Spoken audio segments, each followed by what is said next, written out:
நம்முடைய பிதாவாகிய தேவனாலும் கர்த்தராகிய இயேசு கிறிஸ்துவினாலும் உங்கள் யாவருக்கும் கிருபையும் சமாதானமும் உண்டாவதாக. தேவன் தொடர்ந்து தம்முடைய பரிசுத்த ஆவினாலே நம்மை நிரப்பி, நம்மை உணர்த்தி, நம்மை கற்றுக் கொடுத்து, நம்மை உருமாற்றி, நம்மை பண்படுத்தி பயன்படுத்தி ஆசீர்வதிப்பாராக. அல்லேலூயா. ஒரு நிமிஷம் எல்லாரும் எழுந்து மறுபடியும் உட்காரலாமே. கொஞ்சம் எழுந்து. ஆமென். Praise the Lord. உட்காரலாம். இப்போ எல்லாரும் மத்தேயு 28ஆம் அதிகாரம் 18லேருந்து 20 வரைக்கும் எடுத்துக்கொள்ளலாம். அதை நம்ம வாசிக்கலாம். We are going to meditate and study a little bit about the Great Commission, the supremacy of the Great Commission, the missional supremacy of the Great Commission. பிரதான கட்டளையினுடைய அருட்பணி உன்னத நிலை. ஒவ்வொரு வார்த்தையும் ரொம்ப முக்கியம். எல்லாரும் சொல்லுங்க. பிரதான கட்டளையினுடைய அருட்பணி உன்னத நிலை. இங்கே பாருங்கள், மத்தேயு 28 18லேருந்து 20. நீங்கள் தமிழ் வச்சுருந்தீங்கன்னா என்னோடு சேர்ந்து வாசிக்கலாம். அப்பொழுது இயேசு சமீபத்தில் வந்து அவர்களை நோக்கி, வானத்திலும் பூமியிலும் சகல அதிகாரமும் எனக்கு கொடுக்கப்பட்டிருக்கிறது. ஆகையால் நீங்கள் புறப்பட்டு போய் சகல ஜாதிகளையும் சீஷராக்கி, பிதா குமாரன் பரிசுத்தாவின் நாமத்திலே அவர்களுக்கு ஞானஸ்நானம் கொடுத்து, நான் உங்களுக்கு கட்டளையிட்ட யாவையும் அவர்கள் கைக்கொள்ளும்படி அவர்களுக்கு உபதேசம் பண்ணுங்கள். இதோ உலகத்தின் முடிவு பரிந்தும் சகல நாட்களிலும் நான் உங்களுடனே கூட இருக்கிறேன் என்றார். ஆமென். பைபிளில் ரொம்ப முக்கியமான வசனம் இது. ஒவ்வொரு சீசனும் கிறிஸ்தவனும் தெரிஞ்சிருக்க வேண்டிய வசனம், ஒவ்வொரு சபையும் அறிந்திருக்க வேண்டிய வசனம். இதில் 3 காரியத்தை நம்ம பார்க்கிறோம். The authority of Jesus, the responsibility given by Jesus, the security promised by Jesus. இயேசுவுக்கு கொடுக்கப்பட்டிருக்கிற அதிகாரம், இயேசு சீசர்களுக்கு திருச்சபைக்கு கொடுத்திருக்கிறதான அருட்பணி, இயேசு கிறிஸ்து நமக்கு கொடுத்திருக்கிறதான ஆதாரம் அல்லது வாக்குறுதி, பாதுகாப்பு. அதிகாரம், அருட்பணி, வாக்குறுதி. சொல்லுங்க. அதிகாரம், அருட்பணி, வாக்கு. சொல்ல மாட்டேங்கிறீங்களே. மறுபடியும் ஃபர்ஸ்ட் ட்ரை பண்ணலாமா? சொல்லுங்க. அதிகாரம், அருட்பணி, வாக்குறுதி அல்லது பாதுகாப்பு. சரி, இங்கிலீஷில் சொன்னால் நல்லா சொல்லுவீங்கன்னு நினைக்கிறேன். சொல்லுங்க. The authority of Jesus, the responsibility given by Jesus, the security promised by Jesus. Single வேர்டில் சொல்லலாம். Authority, responsibility, security. இந்த 3 டீம் மறந்துடக்கூடாது. ஓகேவா? இதில் 4 விஷயத்தை பார்க்குறோம். சரி, இங்கே பாருங்க. இங்கே ஒரு 3 சம்பவம் சொல்லப்பட்டத. 3 கைராஸ் மூமெண்ட்ஸ் that changed history. வரலாற்றை மாற்றி போட்ட, புரட்டி போட்ட, வரலாற்றிலே தேவன் வல்லமையாக இறங்கி கிரியை செஞ்ச மிக முக்கியமான 3 சம்பவங்கள். 1, the resurrection of Jesus. நம்முடைய தேவன் உயிர் தெழுந்த தேவன். அல்லேலூயா. வேற எந்த புராணத்திலும் வரலாறுலையும் செத்த பிறகு ஒருத்தர் உயிர் தெழுந்ததா சரித்திரம் இல்லை, ஆதாரம் இல்லை. கடவுள் மனிதனாக வந்தார், கடவுள் தன்மையை இழக்காமல் வந்தார். அவர் தான் இயேசு கிறிஸ்து இரட்சகர். அவர் நம்முடைய பாவ சாபங்களுக்காக சிலுவையில் மரித்து உயிரோடு எழுந்தார். இந்த உலக வரலாற்றையே ஆட்டி படைத்த, புரட்டி போட்ட மாபெரும் வல்லமையான முதல் சம்பவம் தேவன் மனிதனாக வந்து மரித்து உயிர் தெழுந்தது. உயிர் தெழுந்தது. 2வது மிக முக்கியமான சம்பவம் என்ன தெரியுமா? இந்த உலக வரலாற்றை மாற்றிக்கொண்டிருக்கிற சம்பவம், the giving of the Great Commission. ஆண்டவராக இயேசு கிறிஸ்து உயிர் தெழுந்த பிறகு 40 நாள் இந்த பூமியில வாழ்ந்து பரலோகம் போகிறதுக்கு முன்பதாக தம்முடைய சீடர்களை வரவழைத்து ஒலிவ மலையில அவர் இவர்களுக்கு கட்டளை கொடுத்தார். பிரதானமான கட்டளை. எல்லாரும் சொல்லுங்க. மறுபடியும் பிரதான கட்டளை, கடைசி கட்டளை. சொல்லுங்க. மாபெரும் கட்டளை. இயேசு கிறிஸ்துனுடைய கடைசி கட்டளை தான் நமது முதல் முன்னுரிமை. அதுதான் நம்முடைய வாழ்க்கை முறை, அதுதான் நம்முடைய ஊழிய முறை. அதற்காகத்தான் நாம் வாழ்கிறோம், அதை நிறைவேற்றத்தான் ஊழியம் செய்கிறோம். அப்ப கிரேட் கமிஷன் கொடுத்தது ரொம்ப முக்கியம். அதுக்கப்புறமா அந்த கிரேட் கமிஷனை நிறைவேற்றுவதற்கு தான் பரிசுத்த ஆவியை கொடுத்தார். பெந்தேகோஸ்தே நாளில் இயேசு பரலோகம் போய் 10வது நாளில் இயேசு உயிர் தெழுந்ததிலிருந்து 50வது நாளில் 120 சீடர்கள் மாடியில் இருந்து ஜெபம் பண்ணி கொண்டிருக்கும் போது ஆண்டவராக இயேசு பிதாவினிடத்திலிருந்து வாங்கி பரிசுத்த ஆவியானவரை அனுப்பினார். அல்லேலூயா. பரிசுத்த ஆவியினாலே முழுவதுமாய் ஆட்கொள்ளப்படுதல், பரிசுத்த ஆவியினாலே முழுவதுமாய் நிரப்பப்படுதல். பரிசுத்த ஆவியினாலே அந்த 120 சீடர்களை நிரப்பும் பொழுதுதான் சபையை ஆரம்பித்தார். எதற்காக பரிசுத்த ஆவியை கொடுத்தார்? ஆண்டவருடைய சபையாக, சீடர்களாக, மனவாட்டியாக இருக்கும்படியாகவும், பிரதான கட்டளையை நிறைவேற்றும்படியாகவும். பிரதான கட்டளையை நிறைவேற்றும்படியாகும். 3த்துக்கு சம்பந்தம் இருக்கு. பிரதான கட்டளை என்பது சாதாரணமான விஷயம் இல்ல. உயிர் தெழுந்த ஆண்டவர், உயிர் தெழுந்த கர்த்தர், உயிர் தெழுந்த எஜமான், ராஜாதி ராஜா, கர்த்தாதி கர்த்தர் கொடுத்த கட்டளை. We must understand the importance and supremacy of the Great Commission. பிரதான கட்டளைக்கு எவ்வளவு முக்கியத்துவம், அதனுடைய உன்னதமான நிலைமை என்ன அப்படிங்கிறத புரிஞ்சுக்கணும். சாதாரண ஆள் சொன்னதில்லை. உலக ஆட்சிகள் மாறலாம், உலக சட்டங்கள் மாறலாம், இவர் அகில உலக ராஜா, அகிலங்களுக்கும் அந்த சராசரங்களுக்கும் அரசர். அவருடைய அரச கட்டளை அது, government order, heavenly government order. நம்ம கிங் ஜீசஸ் கொடுத்திருக்கிறார் ஆர்டர். உயிர் திறந்த இயேசு கொடுத்தார் இல்லையா? அவர் பரிசுத்த ஆவியினாலே அந்த கட்டளையை கொடுத்தார். அந்த கட்டளையை நிறைவேற்றுவதற்காகவே பரிசுத்த ஆவி கொடுத்தார். நல்ல கவனிங்க, ரெண்டு விஷயம் சொல்றேன். யார் கிறிஸ்தவன், யார் சீசன்? பரிசுத்த ஆவி பெற்றவன் தான் கிறிஸ்தவன். பரிசுத்த ஆவியினால வாழ்க்கை மாற்றப்பட்டவன் தான் திருச்சபை. எதற்காக பரிசுத்த ஆவி கொடுத்தார்? பிரதான கட்டளை நிறைவேற்றுவதற்காக பரிசுத்த ஆவி கொடுத்தார். அப்ப பரிசுத்த ஆவி பெற்றேன் என்று சொல்லுகிறவர்கள் என்ன செய்ய வேண்டும்? பிரதான கட்டளை நிறைவேற்ற வேண்டும். இப்போ பிரதான கட்டளையை நம்ம வாசித்து அதை யோசித்து அதை நேசித்து நம்ம முடியலாம், சரிங்களா? And Jesus came and spoke to them, saying, all authority has been given to me in heaven and on earth. Go therefore and make disciples of all the nations, baptizing them in the name of the Father and of the Son and of the Holy Spirit, teaching them to observe all things that I have commanded you, and I am with you always, even to the end of the age. Amen. கவனிங்க, கீழே பாருங்க. கோ, எல்லாரும் சொல்லுங்க, கோ. போ, புறப்பட்டு போங்கள் அப்படிங்கிறது தான் அதனுடைய அருட்பணி. The Great Commission is the mission of the church. பிரதான கட்டளை நிறைவேற்றுவது தான் சபையினுடைய வேலை, சபையினுடைய ஊழியம், சபையினுடைய நோக்கம். பிரதான கட்டளை பற்றி பாட்டெல்லாம் இல்லை, எழுதணும், பாடணும். சில பாடல்கள் இருக்குது, இயேசு கிறிஸ்துவின் நல் சீடராகும், அது யாரும் பாட மாட்டேங்கிறாங்க. சிலுவை சுமந்தோராய் சீசராகுவோம், அதை யாரும் பாட மாட்டேங்கிறாங்க இல்லையா? நம்முடைய பாடல்களில் தெரியும் நம்முடைய நோக்கம் என்ன. பழைய பாட்டு வந்து, I have decided to follow Jesus, அருமையான பாடல், அதெல்லாம் பாடணும். பிரதான கட்டளையை தான் நீங்கள் பாட்டாக எழுதணும், பிரதான கட்டளை தான் நீங்கள் ஜபமாக ஜபிக்கணும், பிரதான கட்டளை தான் நம்ம பிரசங்கிக்கணும், பிரதான கட்டளை தான் நம்ம போதிக்கணும், பிரதான கட்டளை தான் நம்ம தியானிக்கணும், பிரதான கட்டளை தான் நம்ம வாழணும், பிரதான கட்டளை தான் நம்ம செய்யணும். Everything is there. கோ அப்படிங்கிறது வந்து போய் ராஜ்யத்தின் சுவிசேஷத்தை பிரசங்கிங்கள்னு அர்த்தம். மார்க் 16:15-16 உலகமெங்கும் போய் சகல மக்களுக்கும் அல்லது சகல ஜீவராசிகளுக்கும் சுவிசேஷத்தை பிரசங்கிங்கள். கோ அப்படிங்கிறது இயேசுவிடம் மக்களை கொண்டு வருது, bringing people to Christ Jesus. அடுத்தது அதில் முக்கியமான வார்த்தை, முதல்ல அவருடைய அத்தாரிட்டி நம்ம பார்க்குறோம், ரெண்டாவது அவர் கொடுத்த ரெஸ்பான்சிபிலிட்டியில் இருக்கிற கீ வேர்ட்ஸை பார்க்குறோம். ஒன்று கோ, ரெண்டாவது முக்கியமான வார்த்தை மேக் டிசைபிள்ஸ். எல்லாரும் சொல்லுங்க, மேக் டிசைபிள், சீஷராக்குங்கள். சொல்லுங்க, மறுபடியும் ரெண்டு கை உயர்த்தலாமா? இந்த ரெண்டு கை எதுக்கு கொடுத்தான்னு நீங்க ஞாபகம் வச்சுக்கணும். சீஷராகுங்கள், சீஷராக்குங்கள், இதுதான் நம்முடைய தாரக மந்திரம், இதுதான் நம்முடைய முக்கியமான கீவேர்டு. சீஷராகுங்கள், சீஷராக்குங்கள். அப்போ முதல்ல போ அப்படிங்கிறது go and preach the gospel of the kingdom of God. போய் ராஜ்யத்தின் சுவிசேஷத்தை எல்லாருக்கும் பிரசங்கிங்கள், அது ஒரு வேலை. அது எதற்காக? சீஷர்களை உருவாக்குவதற்காக. அப்போ சீஷர்களை உருவாக்குவதில் என்பது தான் கிரேட் கமிஷனுடைய வேலை, டாஸ்க், சிறப்பு பணி, மிஷன், அருட்பணி, மினிஸ்ட்ரி, ஊழியம். நமக்கு ஆண்டவர் கொடுத்திருக்கிறது ஒரே ஊழியம் தான். எல்லா ஊழியமும் அதுக்கு கீழே வரக்கூடிய துணை ஊழியம் தான். நீங்க என்ன செஞ்சாலும் அதனுடைய எண்ட் ரிசல்ட், ஃபைனல் ப்ராடக்ட் என்ன இருக்கணும்? ஒரு சீஷர் உருவாயிருக்கணும். சீஷரை உருவாக்காம I have written 1000 books, no meaning. அந்த புஸ்தகத்தினால ஒரு சீஷர் உருவாயிருக்கணும். I have written 10,000 songs, so what? யார் அதனால சீஷரானாங்க? எல்லாமே துணை தான். புத்தகம் எழுதுறதோ, பாட்டு பாடுறதோ, நீங்க பயிற்சி நடத்துறதோ இதற்கு துணை தான்.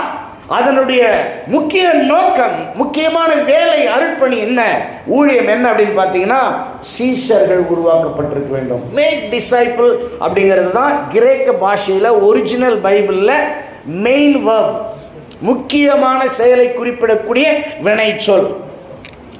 இந்த கோ, அப்புறம் டீச், பேப்டைஸ், அப்சர்வ், இந்த வினைச்சொற்கள்லாம் வந்து பார்த்தீங்கன்னா அட்வர்பியல் அல்லது சபார்டினேட் வேர்ப்ஸ், துணை வினைச்சொற்கள்.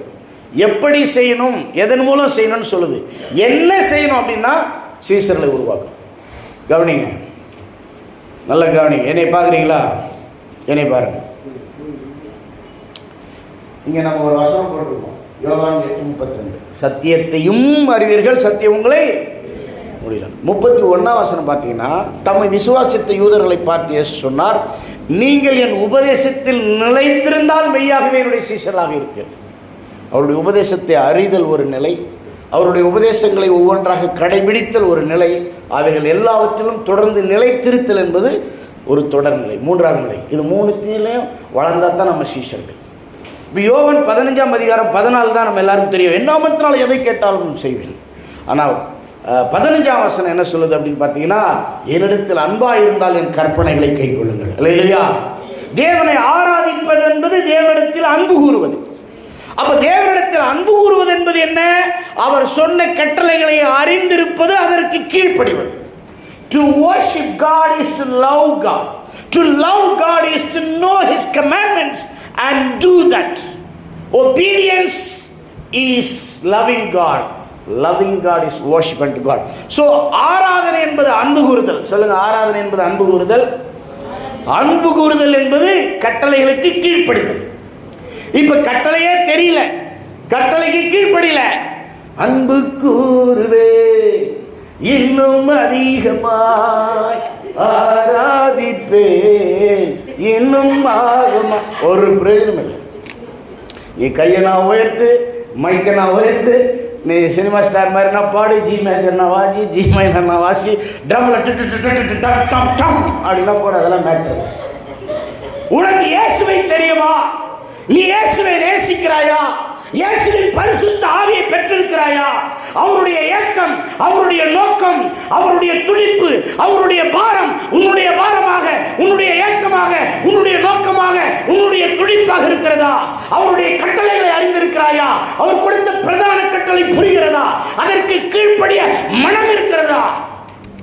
பலிகளை பார்க்கலாம், கீழ்ப்படிதலே உத்தமம். It is very important to study the Word of God, to understand the Great Commission. It is very important to understand the teachings of Jesus Christ, the commandments of Jesus Christ, and do them, obey them. நாங்கள் கிருபை பெற்றிருக்கிறோம், சுயநீதி பேசாதீங்க. கிருபை பெற்றதனுடைய அடையாளமே கிரியை தான், கீழ்ப்படிதல் தான். கீழ்ப்படிதல் இருந்தா தான், கிரியை இருந்தா தான் உனக்கு கிருபை இருக்குன்னே கன்ஃபார்ம் பண்ணிக்க முடியும். கிருபை உன் விருப்பத்துக்கு வாழ்வதற்கல்ல, எதையுமே செய்யாம சுதந்திரமா இருப்பதற்கல்ல. பாவ மன்னிப்பு இலவசம், salvation is free. சீசத்துவம் விலைக்கிரயம் செலுத்த வேண்டும். Discipleship is costly. We must know the cost and pay the cost. அதனால ஆண்டவர் நம்ம பாட்டில் அப்படியே மயங்கிட மாட்டார். அந்த ஸ்பீக்கர் வர்றதான சவுண்ட்ல மயங்கிட மாட்டார். அந்த சத்தத்துல கீபோர்ட்ல வாசிக்கிற இசையில மயங்கிட மாட்டார். உங்கள் என்னுடைய இதயத்தை பார்க்கிறார், நம்முடைய அர்ப்பணிப்பை பார்க்கிறார், நம்முடைய நோக்கத்தை பார்க்கிறார். How much we love him, how much we want to know him, how much we want to listen to him, how much we want to obey him. That shows how much we worship him. அர்ப்பணி இல்லாத ஆராதனை அங்கீகரிக்கப்படாத ஆராதனை. வார்த்தைக்கு கீழ்ப்படியாத பாடல் துதி கூரையை தாண்டாது. Amen. So we must make disciples. சீசர் ஆக்காம நீ என்ன ஆட்டம் பாட்டம் போட்டாலும் செல்லாதே, ரொம்ப நாளைக்கு நெல்லாதே. There is a disruption. ஜெபம் பண்ணிட்டே இரு, பாட்டு பாடிட்டே இரு. ஜெபம் முக்கியம், பாட்டு முக்கியம். ஆனால் அதோட முடியல வாழ்க்கை. சுவிசேஷம் சொல்லித்தான். சீசனா நம்ம மாறணும், மற்றவர்களை சீசரா மாற்றணும். ஆமென். பாருங்க, make disciple is the work of the great commission. அடுத்தது பாருங்க, எங்க சீசர்கள் உருவாக்கணும்? Of all the nations. சந்திக்கப்படாத இடங்களில், அறிவிக்கப்படாத இடங்களில், சொல்லப்படாத இடங்களில். Think about your friends. உங்கள் நண்பர்கள் எல்லாரும் ஆண்டவரை பற்றி தெரிஞ்சுக்கிட்டாங்க. Think about your whole family, family links. உங்கள் சொந்தத்தில் எல்லாரும், உறவுகள் எல்லாரும் ஆண்டவரை பற்றி தெரிஞ்சுக்கிட்டாங்களா? சீசரை மாறிட்டாங்களா? Think about your influential circle. நீங்கள் எங்கெங்கே போகிறீங்க, ஒர்க் பண்ணுறீங்க, எங்கெங்கே பயணம் பண்ணுறீங்க, உங்கள் பழக்கத்தில், உங்கள் தொடர்பில் இருக்கிற உங்கள்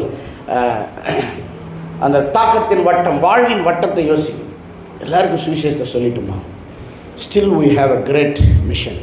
இன்னும் நமக்கு ஒரு பெரிய அர்ப்பணி இருக்குது. சந்திக்கப்படாத ஒவ்வொருவரும் பணிக்களம், சந்திக்கப்பட்ட ஒவ்வொருவரும் missionary. Every unsaved person is a mission field. Every saved person is a missionary. எல்லாரும் சொல்லுங்கள், நான் ஒரு மிஷினரி. தலைமையில் கை வச்சு சொல்லுங்கள், நான் ஒரு மிஷினரி. நாங்கள் மிஷினரி மூவ்மெண்ட். சொல்லுங்கள், நான் ஒரு மிஷினரி, நாங்கள் மிஷினரி மூவ்மெண்ட். மறுபடியும் இன்னொரு முறை கடைசியாக சத்தமாக உற்சாகமாக விசுவாசமா, நான் ஒரு மிஷினரி, எங்கள் சபை ஒரு மிஷினரி மூவ்மெண்ட். ஆமென். அதுதான் அந்த வார்த்தையுடைய அர்த்தம். நீங்கள் ஒத்துக்கிட்டீங்கன்னா அதை வச்சிருக்கணும், ஒத்துக்கலைன்னா அதை எடுத்துருக்கணும். ஆமென். அதனால தான் பாஸ்டர் அதை போட்டிருக்காரு. Every church is a missionary movement, every disciple is a missionary. And where to do the mission, எங்கே அர்ப்பணி செய்வது? The targeted focus of the great commission is the nations. நேஷன்ஸ்னா தேசங்கள் அல்ல, மக்கள் குழுக்கள்.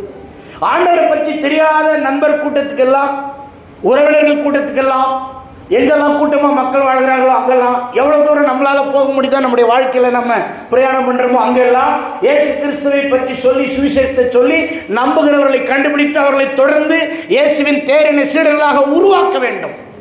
புறப்பட்டு போகிறது, பிரிங்கிங் பீப்புள் டு கிரைஸ்ட். அவர்களுக்கு ஞான ஸ்நானம் கொடுக்கிறது, சபையோடு ஐக்கியப்படுத்துறது, பிரிங்கிங் பீப்புள் டு சர்ச். அவர்களுக்கு போதிக்கிறது, கற்றுக் கொடுக்கிறது, உருவாக்குறது, bringing people to Christ likeness.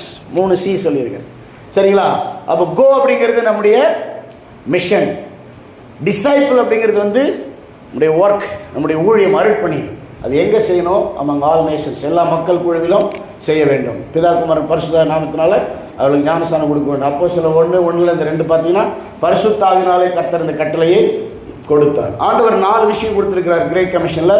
குயிக்கா, முதலாவது அவருடைய அதிகாரத்தை கொடுத்திருக்கிறார். அந்த அதிகாரத்தோடு நம்ம போகிறோம். கவனிங்க, நீங்கள் புறப்பட்டு போகும்போது சுவிசேஷம் சொல்லும்போது ஆண்டவருடைய வல்லமை வெளிப்படும், அதிகாரம் வெளிப்படும். அடுத்து அவருடைய நாமத்தை கொடுத்திருக்கிறார். இயேசு அப்படிங்கிற பெயர் தான் இந்த உலகத்தில் the most powerful name. தெரியுமா? எல்லாரும் சத்தமா சொல்லலாங்களா? இயேசு. இது சத்தம் இல்லையே, இயேசு. இன்னொரு முறை சத்தமா, இயேசு. எபிரேய மொழியில ஜெஹோஷுவா. சொல்லுங்க, ஜெஹோஷுவா அல்லது ஜெஷுவா. சொல்லுங்க. ஆமா, கிரேக்க மொழியில இயேசுஸ். சரி, அப்ப இயேசு என்ற நாமத்தை கொடுத்திருக்கிறார், அவருடைய பிரசன்னத்தை கொடுத்திருக்கிறார். அதுதான் ப்ராமிஸ், அதுதான் செக்யூரிட்டி. உலகத்தின் முடிவு பெறுந்த சகல நாட்களில் நான் உங்களுடனே. நீங்க சீசரா இருந்து ஆண்டவர் கூடவே இருப்பார். நீங்க கீழ்ப்படிந்து ஆண்டவருக்காக வாழும்போது ஆண்டவர் கூடவே இருப்பார். நீங்க சீசரா இல்லாம, கீழ்ப்படியாம, வசனத்தின்படி வாழாம சும்மா பாட்டு பாடிட்டு இருந்தீங்கன்னா கிருபையா கருணையா கொஞ்சம் உதவி பண்ணாரே தவிர you cannot experience the full power of God, presence of God. அவருடைய பிரசன்னத்தை கொடுத்திருக்கிறார். எல்லாவற்றுக்கும் மேலாக அவருடைய வார்த்தையை கொடுத்திருக்கிறார். இதுதான் நம்முடைய சொத்து. எல்லாரும் சொல்லுங்க. கையில் பைபிள் இருந்து எடுத்து வச்சுங்க. வேதமே எனது சொத்து. கொஞ்சம் கத்து. வேதமே எனது சொத்து. சொல்லுங்க. இதுதான் நான் கண்டுபிடிச்ச முத்து. இதுதான் என்னுடைய சத்து. இதனாலதான் நான் கெத்து. இது இல்லைன்னா நான் வெத்து. ஒண்ணுமே கிடையாது. தேவனுடைய வார்த்தை ரொம்ப முக்கியம். எந்த சொத்து, சுகம், அறிவு, படிப்பு, எந்த சர்டிபிகேட்டை விட உங்களுடைய திறமைகள், ஸ்கில்ஸ், டேலண்ட்ஸ் விட the most important thing in Christian life is the word of God and the revelation of the word of God. தேவனுடைய வார்த்தை தான் நமக்கு சொத்து. அதுதான் ரொம்ப முக்கியம். அந்த வார்த்தையினுடைய அர்த்தம் புரிகிறது. பரிசுத்த ஆவியினாலே அதனுடைய வெளிச்சம் நமக்கு கிடைப்பது, வெளிப்பாடுகள், ரெவலேஷன்ஸ். அதுதான் நம்முடைய சொத்து. ரேமா, வெளிப்படுத்தப்பட்ட வார்த்தை. வெறும் மனப்பாடம் பண்ற இன்ஃபர்மேஷன் இல்லை, இன்ஸ்பிரேஷன். அதுலேருந்து வரக்கூடிய ஊக்குதல், ப்ராம்ப்டிங்ஸ், ஏவுதல், அதுலேருந்து வரக்கூடிய ஆண்டவர் பேசுகிற வார்த்தைகள். வார்த்தையை கொடுத்திருக்கிறார், அதிகாரத்தை கொடுத்திருக்கிறார், நாமத்தை கொடுத்திருக்கிறார், பிரசனத்தை கொடுத்திருக்கிறார், வார்த்தையை கொடுத்திருக்கிறார். இவைகளை கொண்டு நம்ம என்ன பண்ணோம்? சீசரில் வாழணும், சீசர்களை உருவாக்க வேண்டும். இதில் 4 விஷயம் இருக்குது. அதை இன்றைக்கி நான் பேச முடியாது, இன்னொரு நாளைக்கு பேசுகிறேன். அதனுடைய அருட்பணி உன்னத நிலை, அதனுடைய அப்போஸ்தல தன்மை, அதனுடைய குறிப்பான வழிகாட்டுதல், அதனுடைய தாக்கத்தை ஏற்படுத்தும் வியூக நிலை. இதை குறித்து இன்னொரு நாளைக்கு நம்ம தொடர்ந்து இந்த கிரேட் கமிஷனை குறித்து நம்ம திங்க் பண்ணலாம், படிக்கலாம். இதில் நீங்கள் பார்த்தீங்கன்னா தொடர்ந்து வாங்க. அந்த வார்த்தைகளில் கிரேக்க மொழியில் என்ன போட்டிருக்கு அப்படிங்கிறத மாத்திரம் நம்ம சிந்திச்சு முடிக்கலாம். Make disciple. இந்த டிசைபிள் அப்படிங்கிற வார்த்தைக்கு கிரேக்க வார்த்தை மத்தட்டிஸ். எல்லாரும் சொல்லுங்க, சொல்லுங்க. மத்தட்டிஸ். மத்தட்டிஸ். இன்னும் கொஞ்சம் சத்தமாக மத்தட்டிஸ் அப்படியே இருக்கு. இந்த முந்தின ஸ்லைட் போடுங்க. See, if you really believe the Great Commission is the mission given to the church by Christ, then we must also believe it. It is not an option, but it's a command. செஞ்சா செய்யலாம், time இருந்தால் செய்யலாம், இல்லைன்னா விட்டுலான்னு சொல்கிறதுக்கு இது வாய்ப்பு அல்ல, கட்டாயமாக செய்ய வேண்டிய கட்டளை. சொல்லுங்கள், இது தெரிந்தெடுக்கும் வாய்ப்பு அல்ல. சொல்லுங்கள், இது தெரிந்தெடுக்கும் வாய்ப்பு அல்ல. சொல்லுங்கள், இது தெரிந்தெடுக்கும் வாய்ப்பு அல்ல, கட்டாயமாக செய்ய வேண்டிய கட்டளை. கவனி, இன்னும் ஒரு நிமிஷத்தில் நான் முடிப்பேன், நல்லா கவனி. இது கீழே உள்ள ஸ்டேட்மெண்ட் பாருங்கள். ஆஸ்வால்ட் ஜே ஸ்மித் சொல்லியிருக்கிறாரு, any church that is not seriously involved in helping fulfilling the Great Commission has forfeited its biblical right to exist. அப்படின்னா என்ன அர்த்தம்? பிரதான கட்டளை நிறைவேற்றுவதற்கு மிக முக்கியத்துவம் கொடுத்து உண்மையா அதில் இணையாம செயல்படாம அதை நிறைவேற்றுவதற்கு எந்த விதத்திலும் உதவி செய்யாம சம்பந்தப்படாமல் இருக்கிற எந்த சர்ச்சும் பைபிள் படி தங்களை சர்ச்னு சொல்றதுக்கு அதிகாரமே கிடையாது, அருகதையே கிடையாது. We are church when we fulfill the Great Commission. அதனால் we must commit ourselves to know it, to understand it, to own it, to preach it, to live it, and above all to do it. ஆகவே ஆண்டவருடைய சீடர்களாக பிரதான கட்டளையை அறிந்து கொள்வதற்கு நம்மை அர்ப்பணிக்க வேண்டும், அதை புரிந்து கொள்வதற்கு நம்மை அர்ப்பணிக்க வேண்டும், இதை நாம் சொந்தமாக்கிக் கொள்வதற்கு நம்மை அர்ப்பணிக்க வேண்டும், இதை ஜெபிப்பதற்கு, இதை போதிப்பதற்கு, இதை பிரசங்கிப்பதற்கு நம்மை அர்ப்பணிக்க வேண்டும், பிரதான கட்டளையின்படி வாழ்வதற்கு நம்மை அர்ப்பணிக்க வேண்டும், எல்லாவற்றுக்கும் மேலாக அதை செய்வதற்கு, செய்து முடிப்பதற்கு நம்மை அர்ப்பணிக்க வேண்டும். அல்லேலூயா. Authority, responsibility, security. இந்த ரெஸ்பான்சிபிலிட்டியில் இருக்கிற 5 வார்த்தையை சொல்லி முடிக்கிறேன். விரல் காட்டுங்க எல்லாரும். இடது கை விரல் 5 விரல் காட்டுங்க. எல்லாரும் இப்படி காட்டுங்க, நல்லா காட்டுங்க. இந்த வலது கை ஆள் காட்டி விரலால் தொடுங்க. புறப்பட்டு போங்கள், சீடராக்குங்கள், ஞானஸ்நானம் குடியுங்கள், கற்றுக் கொடுங்கள், கடைபிடிக்க உதவி செய்யுங்கள். இங்கிலீஷில் சொல்லலாம், go, make disciple, baptise, teach, help them to observe. இதில் இந்த மேக் டிசைபிள் மட்டும்தான் மெயின் வேர்ப். என்ன செய்யணுன்றது, வாட் டு டூ. மீதி எல்லாம் அட்வர்பியல், சபார்டினேட் வேர்ப்ஸ். எப்படி செய்வது, ஹவு டு டூ.